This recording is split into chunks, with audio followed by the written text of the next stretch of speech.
Je me tenais au fond de cette église, regardant ma mère avancer dans l'allée dans une robe blanche, et le monde a cessé d'avoir un sens. Ma mère. Mon mari. Leur jour de mariage. Tu crois savoir ce qu'est la trahison? Tu crois comprendre ce que ça fait d'avoir ton cœur arraché de ta poitrine alors qu'il bat encore?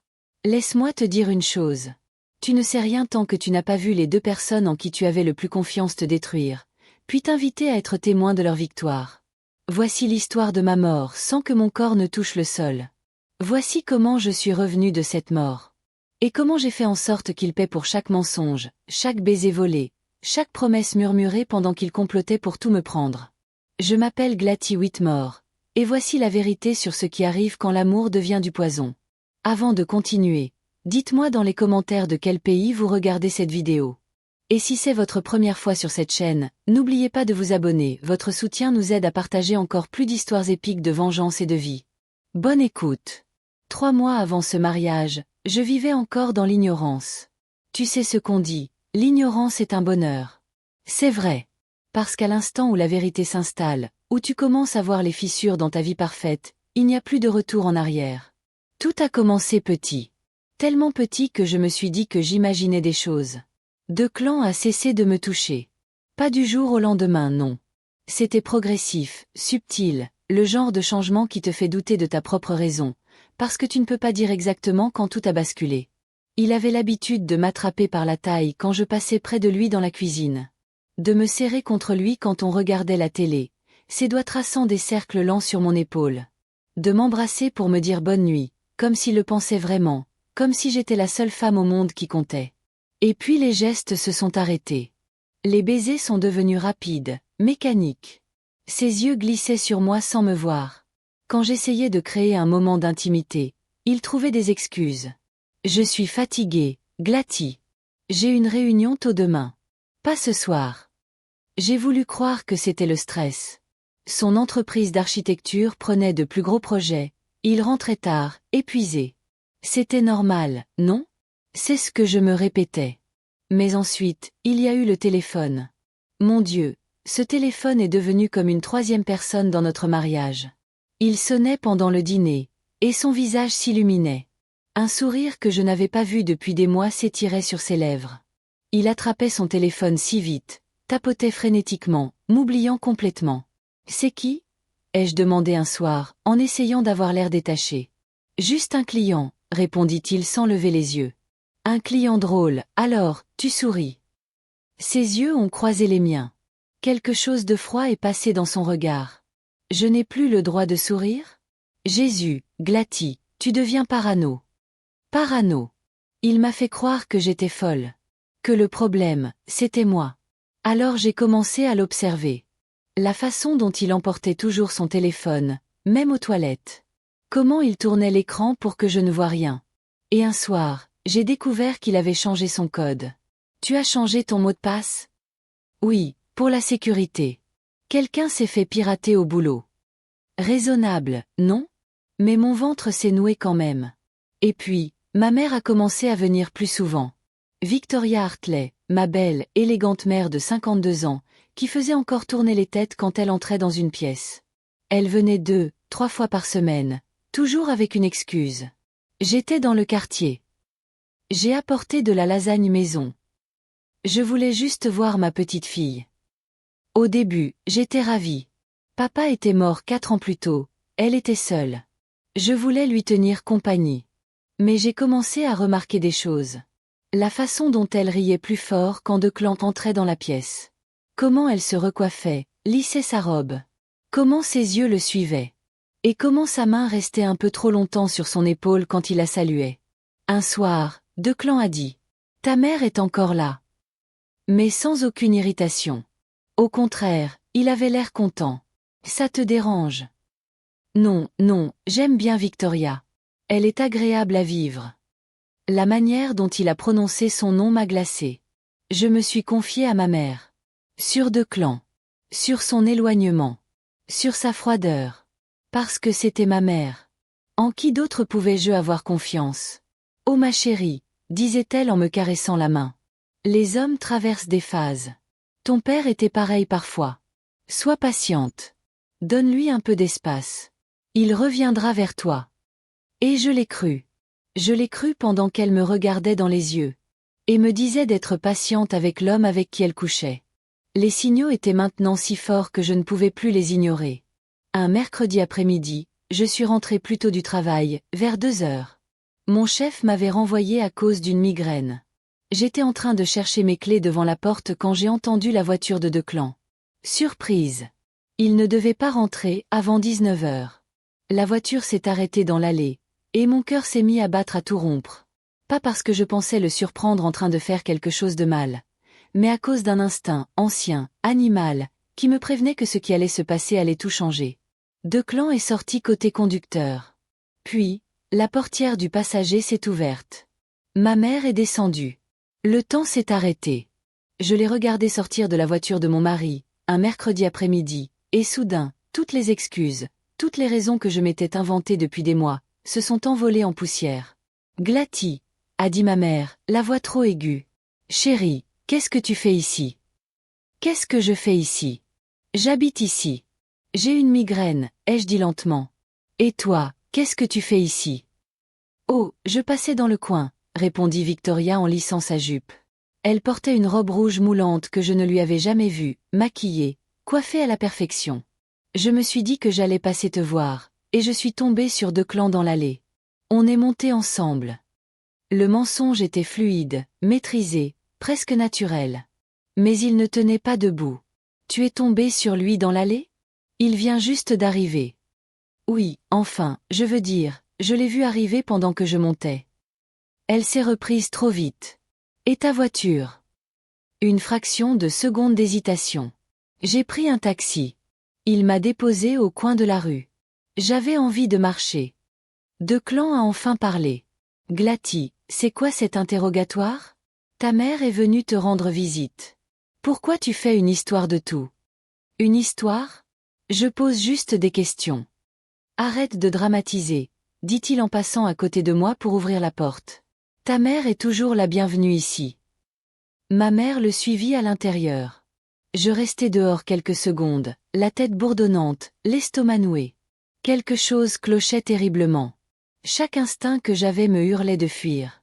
Mais je les ai suivis à l'intérieur, parce que pouvais-je faire d'autre ? Ils étaient dans le salon, bavardant comme si de rien n'était. Je suis montée prendre des médicaments. Quand je suis redescendue, ma mère riait à quelque chose que Declan venait de dire, sa main posée sur son genou. Elle la retira aussitôt en me voyant. Je devrais y aller, dit Victoria en se levant.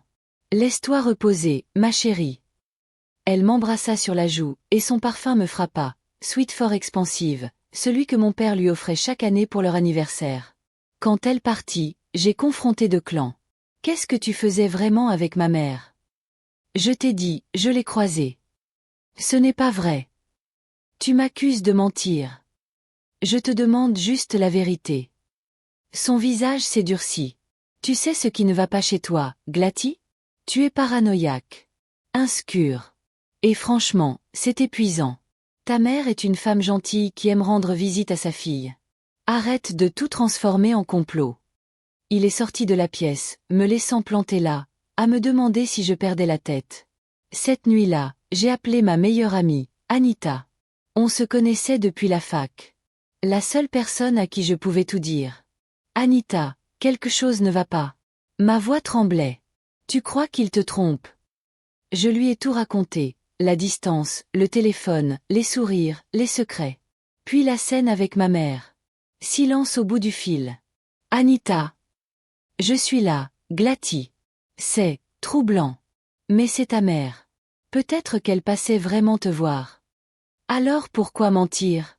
Pourquoi leurs histoires ne coïncident jamais ? Je ne sais pas, ma belle.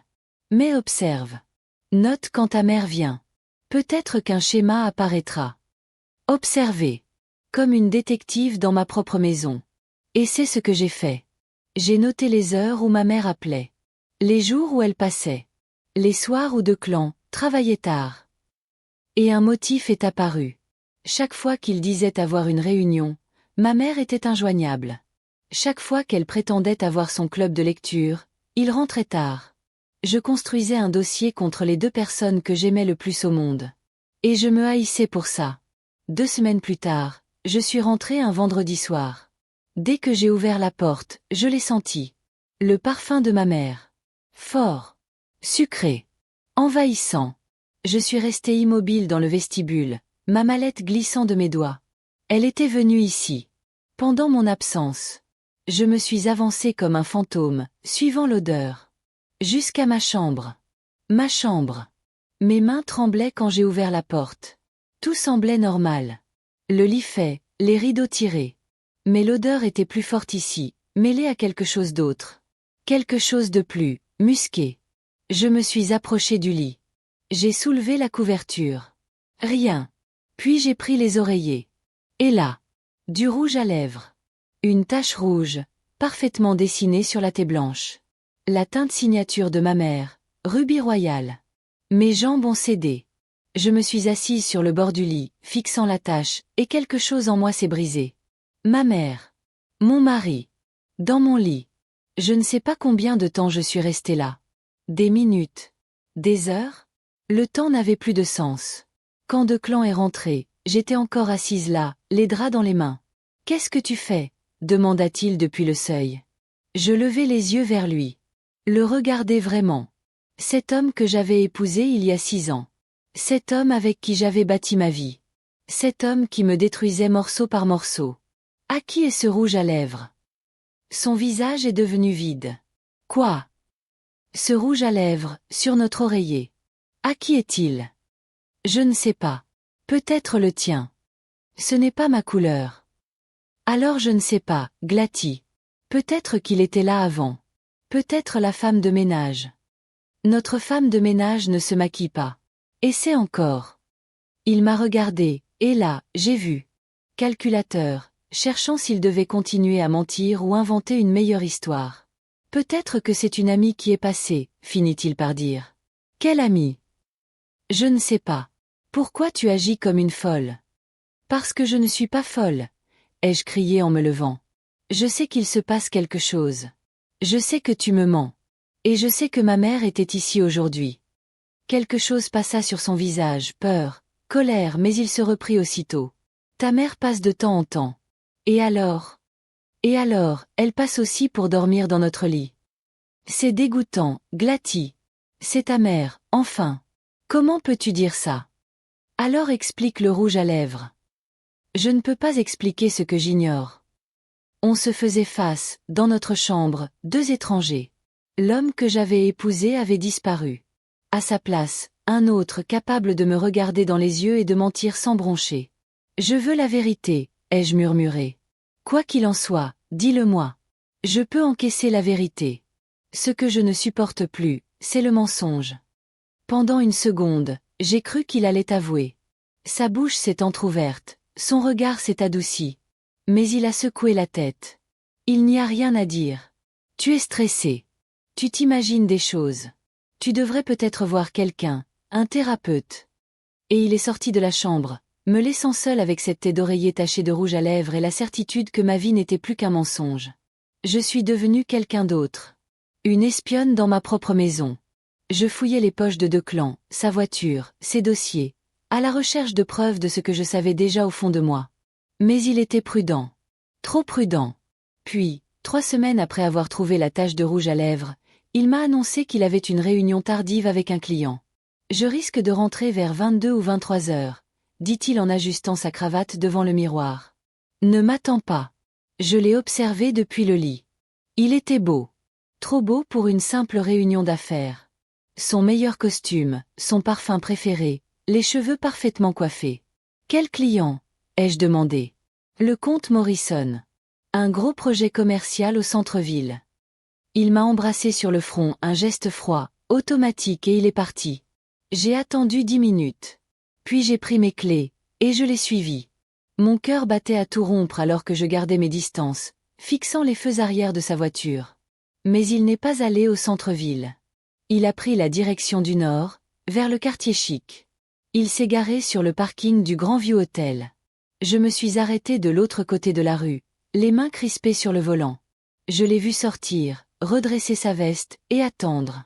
5 minutes plus tard, une Mercedes argentée s'est arrêtée devant lui. Une femme en est descendue, longue robe, talons, cheveux relevés. Je ne pouvais pas voir son visage à cette distance, mais j'ai vu ce qui s'est passé ensuite. Elle est allée droit vers Declan. Il a souri. Ce sourire que je n'avais plus vu depuis nos débuts. Chaleureux. Désirant. Et puis elle l'a embrassé. Pas un simple baiser. Un vrai baiser. Passionné. Ses mains sur sa taille, les bras d'elle autour de son cou. Je crois que j'ai arrêté de respirer. Ils se sont détachés, ont échangé quelques mots, puis sont entrés ensemble dans l'hôtel, la main de Declan posée dans le creux de son dos. Comme s'ils avaient fait ça des centaines de fois. Je suis restée dans ma voiture, tremblante, les larmes coulant sur mes joues. Une partie de moi voulait foncer là-bas, hurler, faire un scandale.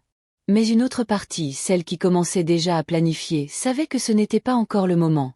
Je devais savoir qui elle était. Je devais connaître toute l'ampleur de leur trahison. Je suis rentrée chez moi. Et j'ai pleuré jusqu'à ne plus avoir de larmes. Le lendemain matin, Declan est rentré à 6 heures. J'ai fait semblant de dormir. Il a pris une douche, effaçant toute trace, puis s'est glissé dans le lit comme si de rien n'était. « Ta réunion s'est bien passée ?» ai-je murmuré, les yeux fermés. Longue, ennuyeuse. Mais on a décroché le contrat. Mensonge après mensonge après mensonge. Les jours suivants ont été un supplice. Je ne dormais plus, je ne mangeais plus. Anita m'appelait sans cesse, mais je ne pouvais pas lui dire ce que j'avais vu. Le dire à voix haute le rendrait réel. Même ma mère a appelé. « Ma chérie, je n'ai pas eu de tes nouvelles. Tout va bien. » Sa voix, douce, inquiète, maternelle. J'ai failli tout lui dire, tout déverser. Mais quelque chose, au fond de moi, a murmuré, « Ne lui fais pas confiance. » Je vais bien, maman. Juste un peu débordée au travail. Tant mieux. On devrait déjeuner cette semaine, juste entre filles. Ça fait si longtemps. Oui, d'accord. Je t'appelle. Je ne l'ai jamais rappelé. 2 jours plus tard, l'occasion s'est présentée. Declan avait laissé son téléphone sur le comptoir de la salle de bain pendant qu'il prenait sa douche. D'habitude, il le verrouillait toujours. Mais cette fois, l'écran était allumé. J'ai pris le téléphone, les mains tremblantes. J'ai ouvert les messages. Des conversations banales avec des collègues, son frère, un ami de la salle de sport. Et puis j'ai vu un contact. Une seule lettre, V. J'ai ouvert. Et là, le sol s'est dérobé sous mes pieds. Des messages qui remontaient à des mois. Des centaines d'entre eux. V. Je ne peux pas m'arrêter de penser à aujourd'hui. Tu me fais me sentir vivante. Declan. Tu es incroyable. Je n'ai jamais ressenti ça avant. V. Et Glatty ? Declan. Elle n'a pas besoin de savoir. Pas encore. Il faut qu'on reste prudent. V. Je déteste devoir me cacher. Je veux être avec toi pour de vrai. Declan. Bientôt. Je te le promets. Il faut juste qu'on mette tout en place. J'ai continué à faire défiler, les yeux brouillés de larmes. V. Tu crois qu'elle se doute de quelque chose ? Declan. Non, elle ne voit rien. Elle me fait totalement confiance. Et elle ne se doutera jamais de toi. V. Parfois, je me sens coupable. C'est ma fille, après tout. Le téléphone m'a échappé des mains, tombant sur le carrelage. Ma fille. Ma mère. Victoria. V. L'eau de la douche s'est arrêtée. J'ai entendu Declan bouger. J'ai ramassé le téléphone du bout des doigts. Et j'ai continué à lire, parce qu'il fallait que je sache tout. Declan. As-tu réfléchi au plan ? V. Tu es sûr qu'on pourra accéder à son fonds de garantie ? Declan. Elle a la signature. Autorité, mais je suis son mari. Je peux la convaincre de signer n'importe quoi. Elle me fait confiance. V. De combien parle-t-on ? Declan. 8 millions. Son père lui a tout laissé. Elle a tout économisé, elle n'y touche jamais. Elle ne s'en rendra même pas compte avant qu'il ne soit trop tard. Et après, Declan, après, on aura tout ce qu'il faut pour recommencer ailleurs, ensemble. On partira, elle ne nous retrouvera jamais. Peut-être l'Espagne ? Tu as toujours voulu vivre en Espagne. V. Et le divorce ? Je déposerai la demande une fois l'argent en sécurité. Elle pourra garder la maison et son travail. On n'a pas besoin de ça. On a juste besoin du fonds fiduciaire. V. Je n'aurais jamais cru pouvoir ressentir ça à nouveau. Pas après la mort de Robert. Ton mari voudrait que tu sois heureuse, Victoria. Je suis heureuse avec toi. J'aimerais juste qu'on n'ait pas à lui faire de mal. Elle s'en remettra. Elle est forte. Et honnêtement, j'ai cessé de l'aimer depuis longtemps. Je suis restée seulement pour l'argent. La porte de la salle de bain s'est ouverte. J'étais là, un verre à la main, quand Declan est sorti, une serviette autour de la taille. Son regard a croisé le mien, puis il s'est détourné vers le téléphone, et j'ai vu son visage changer quand il a compris ce que j'avais vu. Gladys. Bonjour, maman, ai-je murmuré. Tu couches avec ma mère. Et tu prévois de me voler mon héritage. Il ne l'a pas nié. Il n'a pas cherché d'excuses. Au contraire, une froideur étrange s'est installée sur ses traits. Tu as lu jusqu'où? Assez. Il a hoché la tête lentement, puis il a ri. Vraiment ri. Eh bien, je suppose que le secret est éventé. C'est tout ce que tu as à dire? Que veux-tu que je dise, Gladys? Que je suis désolée. Que ça ne signifiait rien. Il est passé devant moi, s'est habillé calmement. La vérité, c'est que Victoria et moi, on est ensemble depuis presque un an. Et oui, on comptait prendre ton argent, parce qu'honnêtement, tu ne le mérites pas. La cruauté de sa voix a brisé quelque chose en moi. Je ne mérite pas mon propre héritage? Tu ne l'as pas gagné. Ton père te l'a laissé parce que tu étais sa petite princesse. Tu n'as jamais travaillé pour rien. Victoria et moi, on a lutté. On mérite cet argent plus que toi. Ma mère? Ta mère est une femme incroyable. Passionnée, vivante, excitante, tout ce que tu n'es pas. Et toi? Tu t'es mariée avec moi juste pour mon argent? Non. Je me suis mariée avec toi parce que je pensais pouvoir t'aimer. Que tu ferais une bonne épouse. Mais tu es ennuyeuse, Gladys. Prévisible. Fade. Ta mère, elle, est tout ce que j'aurais voulu que tu sois. Elle a 25 ans de plus que moi. L'âge, ce n'est qu'un chiffre. Victoria est plus belle que la moitié des femmes de ton âge, et elle sait comment faire qu'un homme se sente désiré, important. Toi, tu ne fais qu'exister. Je me sentais flotter, comme détachée de mon corps. Et maintenant? Tu vas juste partir, prendre mon argent et t'enfuir avec ma mère? C'était le plan. Mais puisque tu sais tout, on va devoir accélérer les choses. Il a sorti son téléphone, tapé un message. Je préviens Victoria. Elle doit savoir que tu as compris. Ne fais pas ça. Mais il avait déjà envoyé. Quelques secondes plus tard, son téléphone a sonné. Il a mis le haut-parleur. Elle sait, dit-il simplement. Oh, ma chérie, répondit la voix de ma mère, familière et étrangère à la fois. Combien? Tout. Long soupir. C'est regrettable. Maman. Comment as-tu pu? Silence. Puis. Gladys, ma douce. Tu ne comprendrais pas ce que Declan et moi avons. C'est spécial. C'est un amour véritable. Le genre que je n'ai jamais eu avec ton père. Celui que toi non plus, tu n'as jamais eu avec Declan. C'est mon mari. Un mari que tu étais en train de perdre. Sois honnête, Gladys. Depuis quand a-t-il fait te sentir belle? Depuis quand te voulait-il vraiment? Parce qu'il était avec toi. Oui, et ça devrait te dire quelque chose. Il m'a choisi malgré tout, la différence d'âge, les complications. Il m'a choisi parce que je suis tout simplement meilleure pour lui. Je ne pouvais plus parler. Écoute, continua Victoria, plus froide. Voici ce qui va se passer. Declan va demander le divorce. Tu vas signer sans faire d'histoire. Et tu vas transférer ton fonds fiduciaire sur un compte commun. Pourquoi ferais-je ça? Parce que sinon, on rendra ta vie impossible. Declan a accès à tous tes comptes, tes mots de passe, tes dossiers. On peut ruiner ton crédit, vider tes comptes, te faire passer pour instable. On peut te détruire, Gladys. C'est du chantage. C'est de la survie. Tu as deux options, coopérer et t'en sortir avec un peu de dignité, ou te battre et tout perdre. J'irai à la police. Et leur dire quoi? Que ton mari te quitte. Ce n'est pas un crime. Et pour l'affaire, elle est immorale mais pas illégale. Quant à l'argent, nous n'avons encore rien pris. Tu n'as aucune preuve. Alors vous allez tout me prendre. Mon mari, mon argent, ma vie. Oh, ne sois pas si dramatique. Tu es jeune. Tu te relèveras, tu rencontreras quelqu'un d'autre. Mais Declan et moi, nous méritons ce bonheur. Après tout ce qu'on a vécu, on le mérite.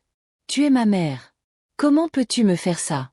Pour la première fois, j'ai entendu de l'émotion dans sa voix. Mais ce n'était pas du remords. Parce que, pour une fois dans ma vie, je choisis ce que je veux, pas ce qu'on attend de moi.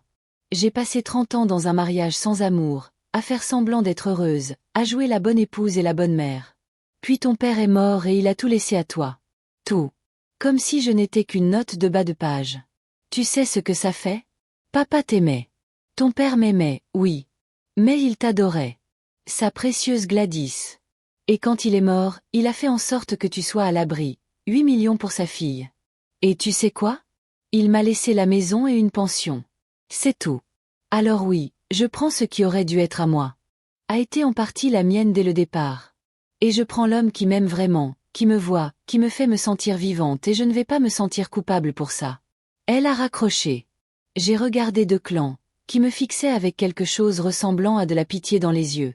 Mon avocat t'enverra les papiers du divorce, dit-il, ainsi que les documents financiers que tu dois signer. Plus tôt tu coopéreras, plus tôt tout cela sera terminé. Je ne signerai rien. Il haussa les épaules. Alors on le fera à la dure. De toute façon, Gladys, tu as déjà perdu. Accepte-le. Il attrapa sa mallette et sortit de la chambre. J'ai entendu ses pas dans l'escalier, puis la porte d'entrée s'ouvrir et se refermer. Et ensuite, le silence. J'étais seule dans une maison qui ne me semblait plus la mienne. Je ne me souviens pas de grand-chose des jours suivants. J'ai appelé pour dire que j'étais malade, cessé de répondre aux appels, cessé de manger. Je restais allongée, fixant le plafond, repassant chaque instant, chaque signe que j'avais manqué. Depuis combien de temps avait-il planifié ça? Est-ce que mon mariage avait été réel? Ne serait-ce qu'au début? Anita a fini par venir chez moi, grâce au double des clés que je lui avais données. Gladys! Mon Dieu, Gladys! Elle m'a trouvée dans mon lit, dans les mêmes vêtements depuis 3 jours. La chambre était sombre, rideaux tirés. Chérie, qu'est-ce qui s'est passé? Parle-moi. Alors je lui ai tout raconté. Et j'ai vu son visage traverser les mêmes émotions que moi, l'incrédulité, la colère. Ta mère. Elle répétait sans cesse ta propre mère, Gladys. Je n'ai même pas de mots. Ils veulent que je signe le transfert de mon fonds fiduciaire. Tu ne peux pas faire ça. Ils vont tout prendre, de toute façon. Elle a dit qu'ils me ruineraient si je résistais. Alors on se battra encore plus fort. La mâchoire d'Anita s'est crispée. On ne va pas les laisser s'en sortir. Je ne sais pas comment me battre contre ça. Si, tu le sais. Elle m'a attrapé les épaules, m'a forcé à la regarder. Tu es Gladys Whitmore. Tu es intelligente, forte, et tu ne vas pas laisser ces monstres gagner. Mais je ne me sentais rien d'autre que vide. Une semaine plus tard, les papiers du divorce sont arrivés par coursier, accompagnés de documents pour transférer mon fonds fiduciaire sur un compte commun au nom de Declan et Victoria. Il y avait aussi une carte d'invitation, imprimée en lettres dorées sur papier ivoire. Vous êtes cordialement invités au mariage de Victoria Hartley et Declan Whitmore. Ils avaient gardé son nom de famille, mon nom, celui qu'il avait pris quand nous nous étions mariés, disant qu'ils voulaient que nous soyons une vraie famille. La cérémonie était prévue dans 3 mois. Ils ne perdaient pas de temps. Et, au bas de l'invitation, de la main de ma mère. Ma chérie, ta présence signifierait tellement pour moi. Après tout, tu resteras toujours ma fille, quoi qu'il arrive. Je suis restée des heures à fixer cette invitation, jusqu'à ce que quelque chose change en moi. La tristesse, la douleur, le chagrin, tout cela s'est condensé en autre chose. Quelque chose de plus dur. De plus froid.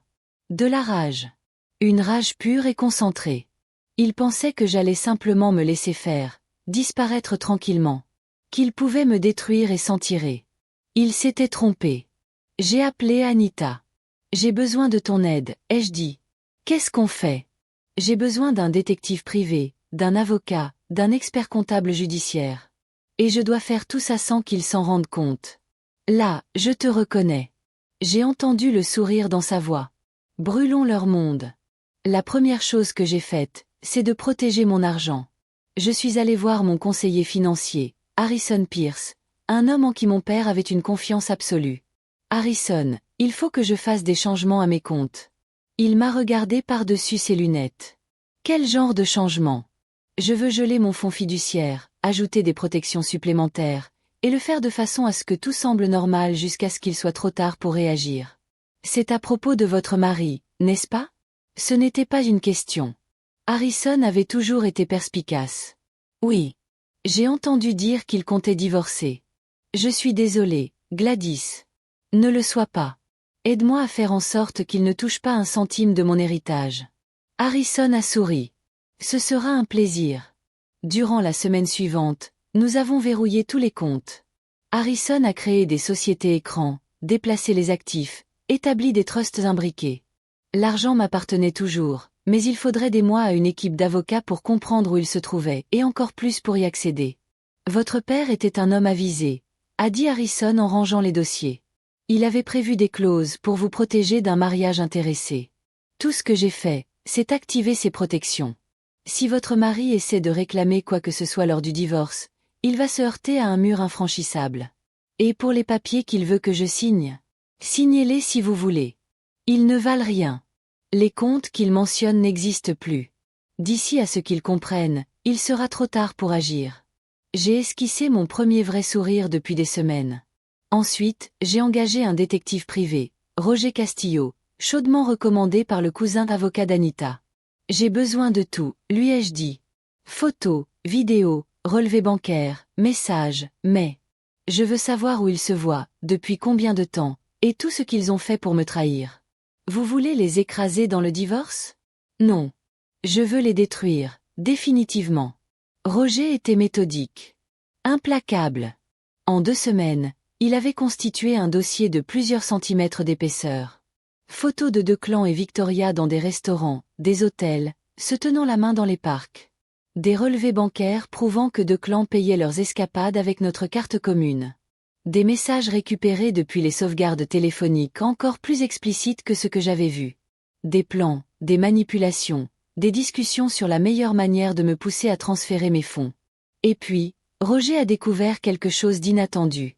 Votre mère fréquente un homme nommé Warren Blackstone, m'a-t-il dit en glissant une photo sur le bureau. C'est un conseiller financier, pas très connu, du genre qui a été en partie la mienne dès le départ.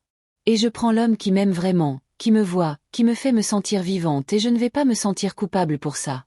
Elle a raccroché. J'ai regardé Declan, qui me fixait avec quelque chose ressemblant à de la pitié dans les yeux. Mon avocat t'enverra les papiers du divorce, dit-il, ainsi que les documents financiers que tu dois signer. Plus tôt tu coopéreras, plus tôt tout cela sera terminé. Je ne signerai rien. Il haussa les épaules. Alors on le fera à la dure. De toute façon, Gladys, tu as déjà perdu.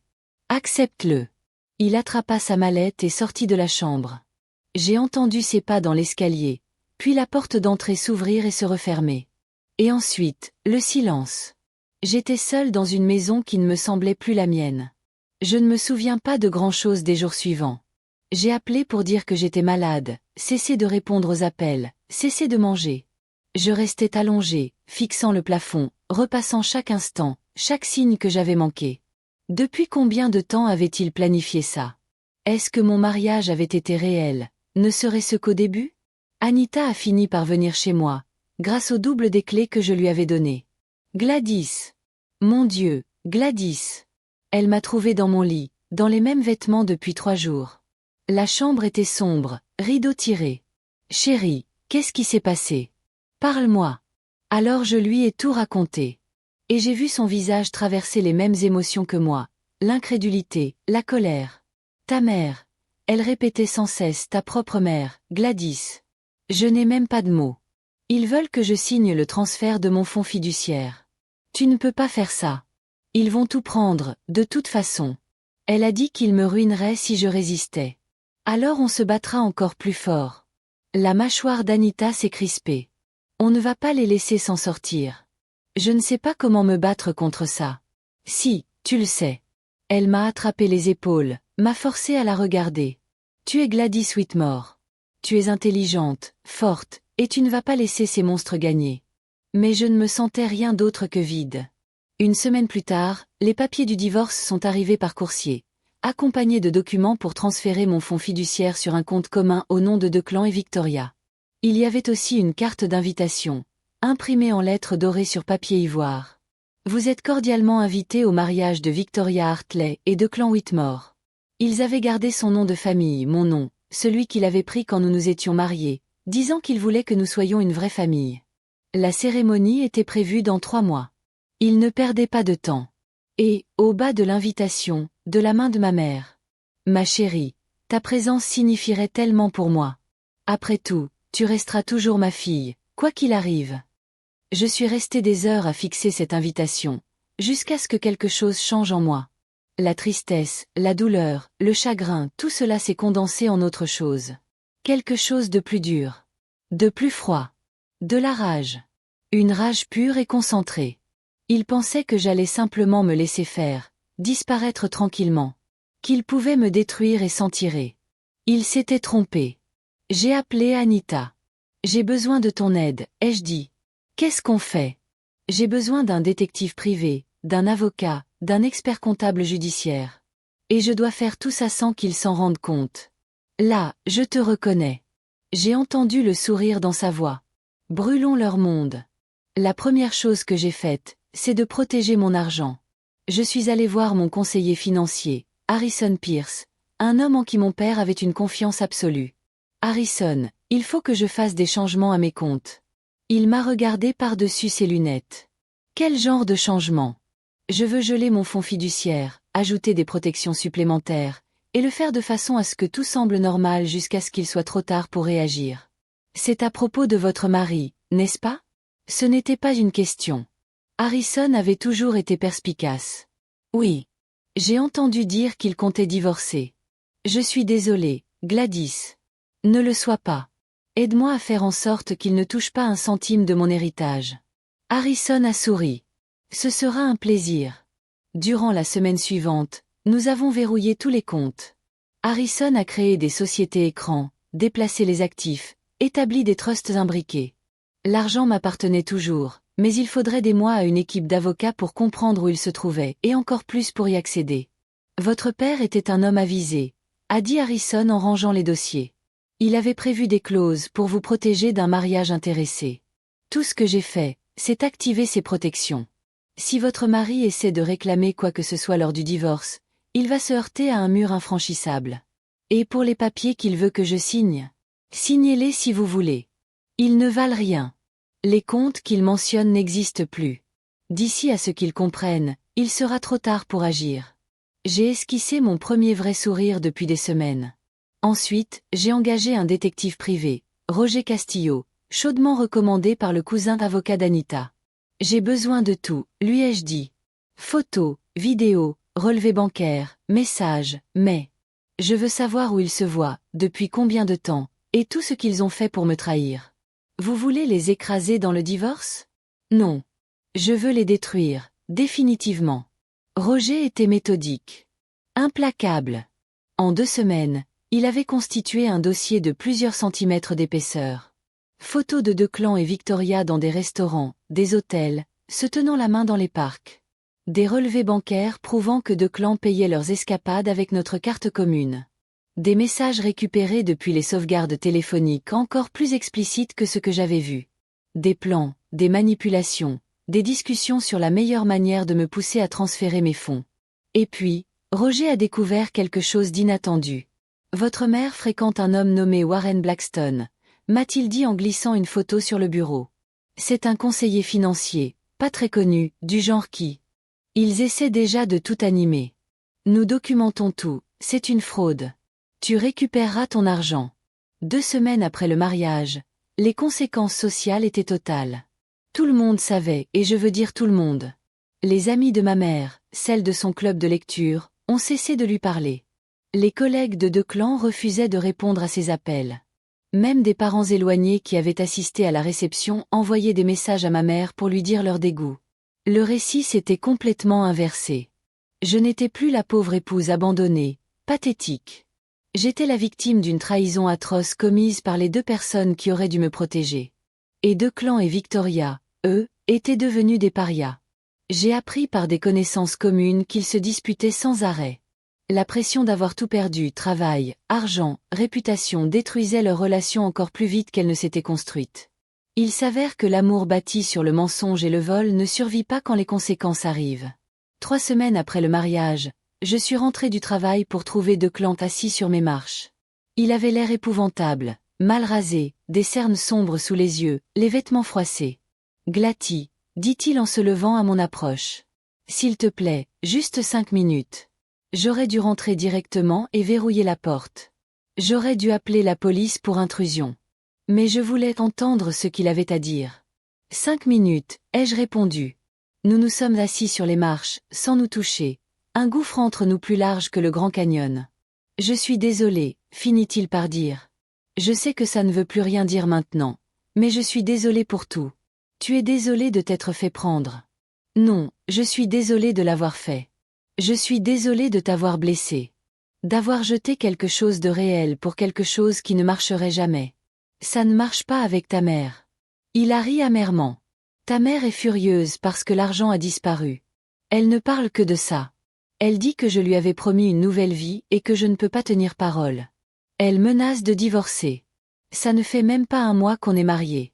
Je n'ai rien ressenti. Ni satisfaction, ni pitié. Rien. Pourquoi tu me dis tout ça? J'ai besoin de ton aide. L'argent, Glatty. Je sais que tu l'as déplacé quelque part. On en a besoin. Pas pour fuir en Espagne, juste pour survivre. Je ne trouve plus de travail. Aucune agence ne veut de moi après ce qui s'est passé. Et Victoria ne peut pas travailler non plus. Tout le monde sait ce qu'elle a fait. On est ruiné. On perd l'appartement. On n'a plus rien.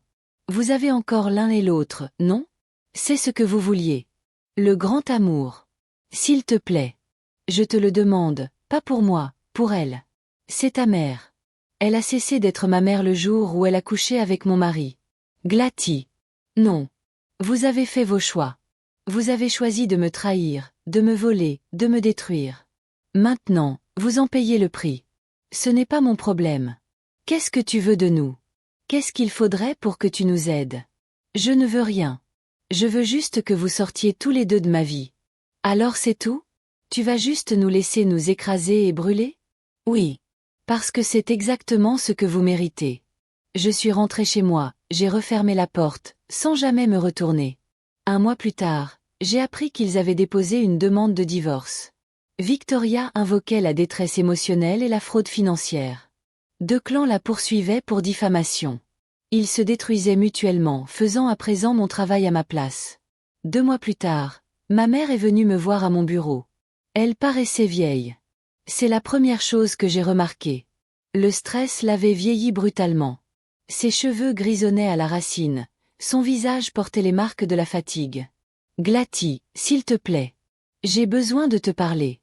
Je travaille. 5 minutes, je t'en supplie. Je suis ta mère. Nous sommes allés dans un café au coin de la rue. Assises l'une en face de l'autre, près de la fenêtre. J'ai tout perdu, dit-elle sans préambule. Ma maison est saisie. Je n'ai plus de revenus, plus d'amis. Je vais bientôt être à la rue. C'est triste. Glatty, je t'en supplie. Tu as gagné, d'accord? Tu as gagné. Tu nous as détruits tous les deux. Mais donne-moi quelque chose pour vivre. Une petite somme, juste de quoi louer un appartement. Je t'en supplie. Je l'ai regardée, cette femme qui m'avait mise au monde, élevée, aimée pendant 30 ans et je n'ai rien ressenti. Tu m'as déjà dit que papa t'avait laissé la maison et une pension quand il est mort, ai-je dit calmement. Oui. Tu sais pourquoi il a tout légué à moi, pas à toi? Parce qu'il savait exactement qui tu étais. Il savait que tu étais égoïste. Que tu dépenserais tout pour toi, pour l'apparence, pour ton statut. Il a voulu protéger son argent en me le laissant à moi. Et il avait raison. Des larmes coulaient sur le visage de Victoria. Il savait aussi que tu finirais par te retourner contre moi. Ai-je continué? Il m'a prévenu à la fac. Il m'a dit, Glatty, ta mère t'aime, mais elle s'aime encore plus elle-même. Je ne comprenais pas à l'époque. Maintenant, si. S'il te plaît. Non. Tu as fait tes choix. Tu as détruit ta propre vie. Je ne te sauverai pas de toi-même. Qu'est-ce que je suis censé faire? Ce que tu m'as dit de faire quand tu étais en train de voler ma vie. Débrouille-toi. Trouve un travail. Reconstruis-toi. Tu es jeune, non? C'est ce que tu disais. L'âge, ce n'est qu'un chiffre. Je me suis levée. Glatty, s'il te plaît. Je suis ta mère. Non. Tu as cessé de l'être le jour où tu m'as trahi. Tu n'es plus que Victoria Hartley. Une étrangère qui a fait de terribles choix. Et je ne dois rien aux étrangers. Je suis sortie de ce café, et je ne me suis jamais retournée. 1 an plus tard, je suis assise dans mon nouveau bureau à la maison d'édition. Ils m'ont promue rédactrice en chef il y a 6 mois. Ma vie est pleine, riche, complète. J'ai acheté une nouvelle maison, plus petite que celle que je partageais avec Declan, mais elle m'appartient. Chaque meuble, chaque tableau, chaque tasse dans la cuisine a été choisi par moi, pour moi. Je fréquente quelqu'un. Il s'appelle Léo. Il est gentil, honnête, patient avec les murs que j'ai construits autour de moi. Je ne suis pas prête à me remarier. Peut-être que je ne le serai jamais. Mais ça me va. J'ai entendu dire que Declan était retourné dans sa ville natale, dans l'Ohio. Il travaille maintenant dans la construction, vit avec son frère. Ses rêves de devenir architecte renommé sont désormais derrière lui. Ils sont finis. Victoria travaille à temps partiel dans un grand magasin. Elle vit dans un petit appartement, dans un quartier défavorisé. J'ai entendu dire qu'elle avait essayé de reprendre contact avec sa sœur, mais sa famille ne veut plus rien avoir à faire avec elle après ce qu'elle a fait. Ils ont tout perdu, leur réputation, leur carrière, leur argent, leur dignité. Et je n'ai pas eu à lever le petit doigt après ce mariage. Ils se sont détruits eux-mêmes. Parce que voilà la vérité à propos de ceux qui bâtissent leur bonheur sur la douleur des autres. Ça ne dure jamais. Les fondations sont pourries, et tôt ou tard, tout finit par s'effondrer. Certaines personnes disent que je devrais leur pardonner. Que garder de la colère est mauvais pour moi. Que je devrais tourner la page. Mais voici ce que j'ai appris. Le pardon n'est pas un dû. On ne le donne pas à ceux qui ne l'ont pas mérité. Avancer, ce n'est pas faire semblant que rien ne s'est passé. J'ai avancé en reconstruisant ma vie, en reprenant mon pouvoir, en refusant de laisser leur trahison me définir. Ils voulaient me briser, tout me prendre, me laisser vide à l'intérieur. Mais c'est moi qui les ai brisés. Pas avec la violence, ni avec une vengeance planifiée. Mais simplement en me protégeant. En les laissant affronter les conséquences de leurs actes. Et c'est ça qu'ils n'avaient pas prévu. Que la femme tranquille, ordinaire, fade, qu'ils pensaient pouvoir écraser, avait en réalité de l'acier dans la colonne vertébrale. J'ai appris quelque chose de précieux à travers tout cela. La douleur peut transformer. La trahison peut instruire. Et parfois, la pire chose qui puisse t'arriver devient le moteur pour révéler la personne que tu étais destinée à être. Je ne suis plus la même femme qui, un jour, est rentrée plus tôt du travail pour trouver son mari avec sa propre mère. Cette femme-là était naïve, confiante, prête à douter d'elle-même plutôt que de douter d'eux. La femme que je suis aujourd'hui est différente. Plus forte. Plus sage. Inébranlable. Et reconnaissante pour tout ce qu'elle a traversé. Parfois, tard le soir, je repense à ce mariage. À ce moment où je me tenais au fond du jardin. Regardant ma mère marcher dans l'allée vers mon mari. À cet instant, j'aurais pu m'effondrer. Hurler. Pleurer. Faire un scandale. Mais je ne l'ai pas fait. Parce que je savais quelque chose qu'ils ignoraient.